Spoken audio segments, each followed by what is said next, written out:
if that smoke is out of the air, because I'm still having a little issues right here. But anyway, we are here to come together to get our day started off in positive vibes with positive people. And so I am going to bring to the mic our own phenomenal servant leader, Dr. Roz, who is our communications director, VP of communications. Guys, you thank her. You get everything you need to get to stay plugged in addition to the app. And she is our DJ Roz. She is our praying Roz. She is our everything. Dr. Roz, you want to take it away? And you can end it this morning, Dr. Roz. Thank you, Phyllis. Listen, we would not be what we are. We would not be where we are if it were not for you being right there by the side of our CEO and being so much a part of the vision. And so we thank you for that. We thank you constantly for that, for pushing us to the place where we are. Good morning, everybody. Good morning. I am excited to be here, and I want to really drop something in your spirit this morning because a good parent, when you have a good parent, sometimes they, well, you want your parent to be your friend. Well, your parent oftentimes can't be your friend because they got to tell you some things that might just kind of rub you the wrong way. And so we want somebody to always be in our lives. They say we're the accumulation of the 5 people we spend the most time with. And if the 5 people you spend the most time with have less than you do or no less than you do, well, you're number 6.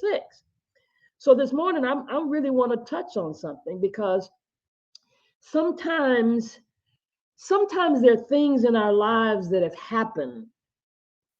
Sometimes there are things that have taken place where we've been treated a certain kind of way, or somebody said something to us. Somebody did something to us. Situations just happen. And, the list goes on and on. But because of those circumstances, sometimes they leave us with triggers. And I want to talk about those triggers this morning, those emotional triggers. Because and now, because of that emotional trigger, anything can happen. Anything can happen to set it off, to make that trigger go off. And anything that looks like it's similar to the previous situation, we react to it. And see, guys, there's a difference between reacting and responding. There's a difference between reacting and responding. See, reacting tends to be automatic. It's emotional. It's impulsive. And responding involves thinking. It involves thoughtful, conscious, and a controlled attitude, a controlled approach. Responding is healthier than reacting. And too often we react instead of just respond. That's one of the things in our scan report in the basic related to our PH, response ability. Yeah. So it means you're not responding, you're reacting more. Just thought I'd throw that in. But how many of you, has anybody ever told you that's not what I meant? Has anybody ever told you that? Have you ever had a conversation with somebody, or you listened to somebody say something and you thought they meant one thing, and then later on you found out that really wasn't what they meant? They might have said something and you took it the wrong way. See, unless you're using your spiritual gift of interpretation, we often misread people. One, because we don't know their story. We don't know their why. We don't know their issues. We don't know their insecurities. We make so many assumptions with people. I was sharing this with somebody just yesterday because we look at people on the outside, but we don't know their story. We don't know where they've been, what they've gone through. We don't know what you've gone through. When you say certain things, sometimes it's because of where we've been. And too often we misinterpret or we influence our own hurts and our own thoughts in the middle of our conversations when somebody else is talking in so many different ways. And so therefore we end up reacting. So let me just share just a few points so that we can get over stuff, so we can let it go, so we can move on. Because whether you know it or not, it's holding up your progress. So, number one, projection. Projection.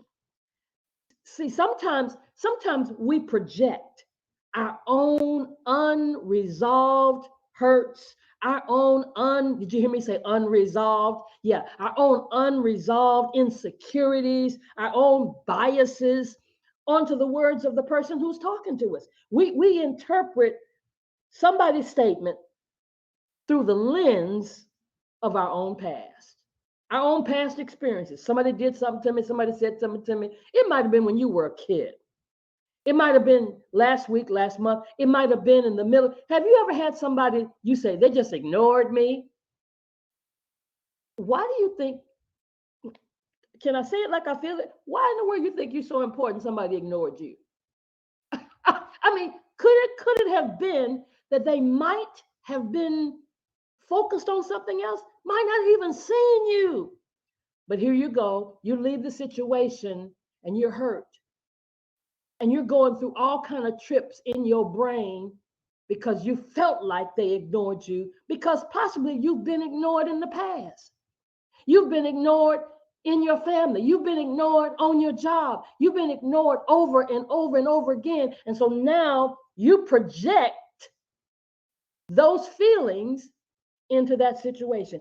And it's hindering who? It's hindering you. Let it go.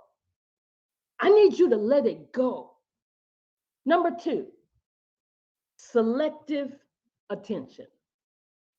Selective attention. What does that mean? So sometimes individuals selectively focus on certain things. Have you ever heard a conversation? Somebody's talking and they're going on and on and on, and they said one word that just pissed you off, one word that sent a trigger, one word that caused your emotions to flare up, and you ain't heard nothing else they said. So you have selectively given attention to just that one thing, and you've missed the whole point. We misinterpret the whole message, and then we miss out. We miss out on really what we were supposed to gain from the conversation, because that one word, that one thought that you stuck on stupid. Yeah, you're stuck on that one word that said, and you miss the whole point. Let it go. Let it go. Number three, emotional filters. Emotional filters. Emotions, our emotions, as good as they can be, can act as a filter and can color our interpretation in our information.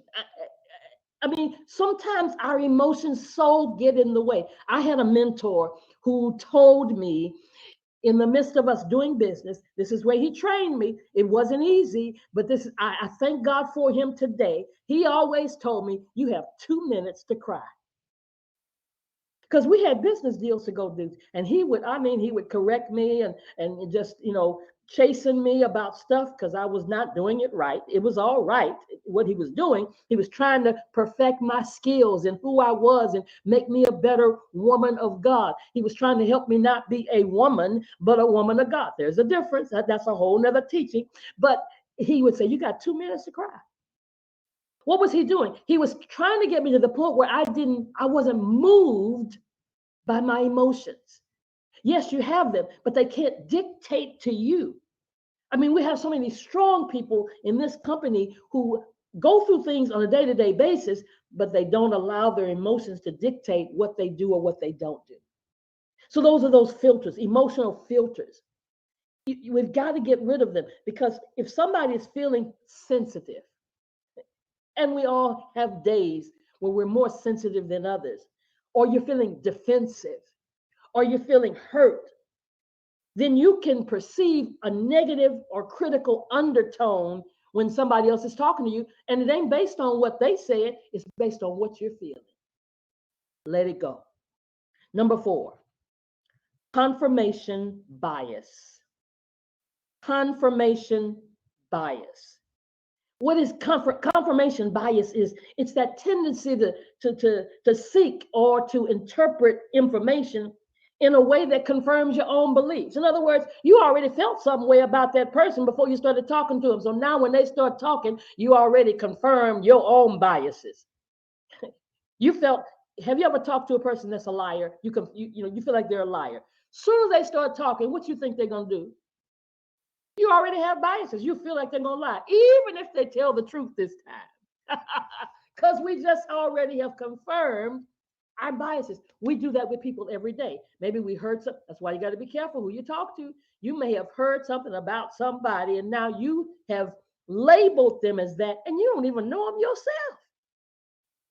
You haven't even got to know them. You're basing your reaction to them based on somebody else. And maybe that somebody else inflicted that thing on that person. So we have these biases. In other words, you already feel a certain way. Let it go. Just let it go. Let me get through this. Number five is personalizing. Personalizing. Individuals sometimes personalize somebody's statements, assuming that they're the target. Somebody ever talked to you and you felt like they were messing with you. You took it personal. Come on, guys. Stop taking stuff so personal. It really is not about us. It really, I must say, we really are not that important that people are personalizing you and picking you out. But have you been in a situation where you felt like that? Well, who had the problem? Was it them or was it you? Let it go. It ain't personal. Nobody's picking on you. And if you're walking in that frame of thinking, you got to let that go because it's slowing down your progress. All of this I'm talking about has to do with us progressing in life, progressing in business, because now we're focusing on the wrong thing is the wrong thing. Number six, jumping to conclusions. Oh my God. We jump to conclusions so quickly without fully listening, without getting clarification. We jump to conclusions when somebody's talking to us. We jump to conclusions. We create the whole story, what their intentions are. We make assumptions. We snap to judgments. And that influences how we interpret the conversation. Potentially, it's distorting the message. Let it go. Let it go. Let it go. And lastly, number seven, my final one, the lack of active listening. So many people hear, but they don't listen. Do I need to say that again? So many people hear. We have the ability to hear. If you got 2 ears and you're not deaf, you can hear. And even if you're deaf, they have devices to aid you into helping when you start losing your hearing, unless you're deaf from mother's birth. And then you have ways to learn sign language so that you can interpret what somebody's saying. So I'm not talking about that. I'm talking about listening. There's a difference between hearing and listening. Whenever you can't repeat what somebody said and they just said it to you, probably because you weren't listening. It's a technique that really has to be developed because we're not taught to listen. We're taught to hear. But one of the reasons we don't listen is because we already have preconceived ideas of what we want to say. The best way to learn to listen that I found is to have somebody talking to you who stutters. Have you ever been around somebody who stutters? And you want to quickly interfere with their conversation because you don't have time to wait till they get it out? Active listening involves fully engaging with the person who's talking, focusing on their meaning, not just their words, their meaning, and seeking understanding. In all that get an understanding. We leave conversations without an understanding. And when individuals fail to actively listen and instead remain absorbed in their own thoughts, their own concerns, their own hurts, we misinterpret and we miss the information. Let it go. In all thy getting, get an understanding, especially if you didn't understand. But don't assume what they meant. I gotta say that. Don't assume what you think they meant until you can get an understanding. Hopefully you can talk to them, get understanding. If you can't talk to them, get understanding, still don't assume what they meant, because your assumption more than likely is wrong. Because as I said earlier, you don't know who they are, what they've gone through, what they woke up with that morning, what they had to deal with before they talked to you, what issues or concerns or mishaps have happened in their life, what fears they might have. So here's my call to action. Ask God to help you to let it go.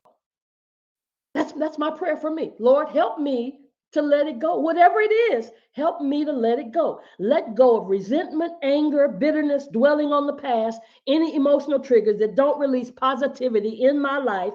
If you keep bringing up the past situation every time you talk, every time in your mind and your thoughts and your conversation, if you're still bringing it up verbally, Lord, help me to let it go. That got to be your prayer. Because why? Why, Dr. Ross? Because it's holding you back. It's holding you back. Do you like to be held back? Nobody holding you back. No person is holding you back. You're holding yourself back. It's not the person. It's me, it's me, it's me, oh Lord. You're holding yourself back. You are paralyzing yourself. You are sitting on your success. You are putting a chain around your legs. You are tying up your money. You can't blame anybody else if you don't let it go.